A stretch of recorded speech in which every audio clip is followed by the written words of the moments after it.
मेरा हो मन स्वदेशी, मेरा हो तन स्वदेशी, मर जाऊं तो भी मेरा होवे कफन स्वदेशी।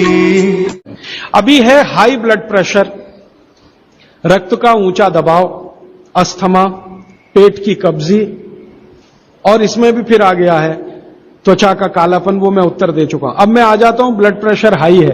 वैसे तो ब्लड प्रेशर हाई और लो होना ये काल्पनिक चीज है, कभी बाद में चर्चा करूंगा, लेकिन अगर आपके मन में बैठ गई है तो इतना ही जान लीजिए कि आपको जब लग रहा है और डॉक्टर कोई कह रहा है कि आपका बीपी हाई है, तो समझ लीजिए इसको भागवत जी दूसरे सूत्र में कहते हैं कि रक्त की अम्लता बढ़ी हुई है, एसिडिटी बढ़ी हुई है। अब रक्त में अम्लता है तो अम्लता को खत्म करने के लिए क्षारीय चीज खाएं, क्षार चीज खाएं, क्षार। अब क्षार वाली चीजें क्या है? सबसे अच्छी क्षार की चीज है मेथी, सब्जी के रूप में भी और दाने के रूप में मेथी। दूसरी क्षार वाली चीज है, आप में से जैन है तो वो नहीं खाएंगे, लेकिन जो जैन नहीं है उनको बता देता हूं, गाजर। तीसरी क्षार वाली चीज है कोई भी ऐसा फल जिसमें रस नहीं है, सेब, केला, अमरूद, ये क्षारीय है। कोई भी ऐसे फल याद रहेगा आपको जिसमें रस नहीं है, ये सब क्षारीय है। सब्जियों में पालक क्षारीय है, बैंगन क्षारीय है। आलू के बारे में कहते हैं ना अम्लीय ना क्षारीय, वो बीच का है।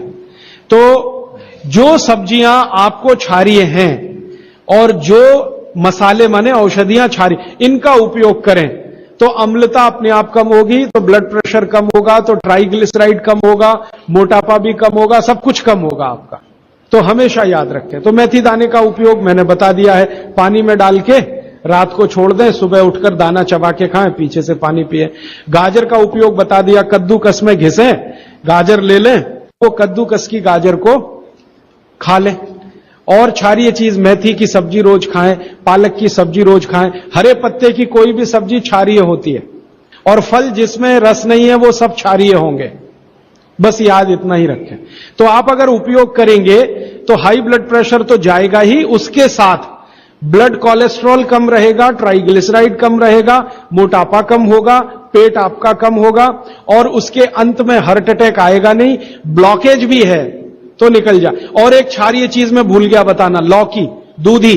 सब्जियों में सबसे ज्यादा क्षारीय कोई चीज है तो दूधी, माने लौकी ज्यादा खाएं, दूधी ज्यादा खाएं, और उसका रस भी पिए, कच्ची दूधी का तो और अच्छा है।